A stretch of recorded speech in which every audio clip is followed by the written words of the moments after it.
The United Kingdom now has its third ever female Prime Minister. Liz Truss was elected as leader by grassroots members of the Conservatives to lead the party, and hence the nation, on a platform that positioned her as the continuity candidate from Boris Johnson. This result will be celebrated on all sides of British politics.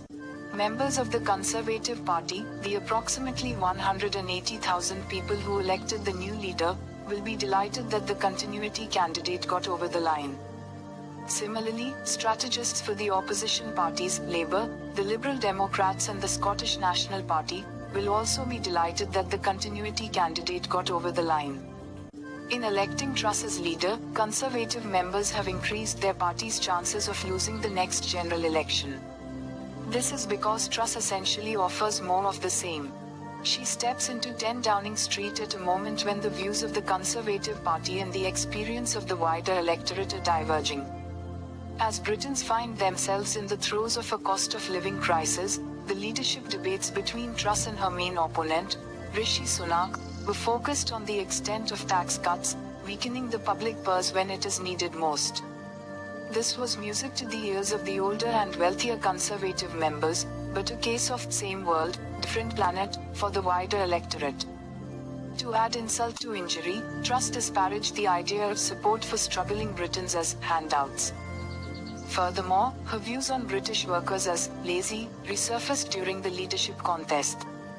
This is unlikely to endear her to those one-time Labour voters in the 45 so-called Red Wall seats in northern England that switched to the Johnson-led Conservatives at the 2019 election. Newly minted Conservative MPs in such seats fear that, faced with this disdain, their new supporters may switch back to Labour. Additionally, as someone who symbolizes continuity with the Johnson government, Truss may struggle in the 20 so-called Blue Wall seats in southern England. Former Conservative voters switched to the Liberal Democrats in 3 recent by-elections in such seats, heaping pressure on Johnson to resign earlier this year.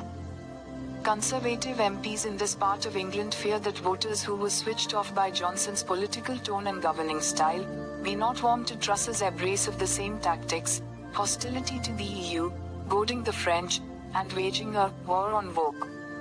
North of the border, Truss's embrace of all things British, from her famous support for British cheese to the self-conscious adoption of Thatcherite imagery, will consolidate support for Scottish independence.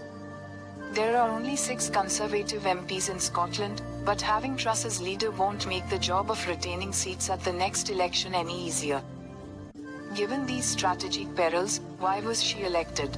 A YouGov opinion poll found a plurality of Conservative members did not want to see Johnson ousted from number 10, despite his record in government.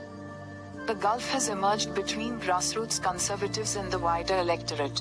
If Truss emulates Johnson too closely, as the party seems to want, it is the party that will pay the price.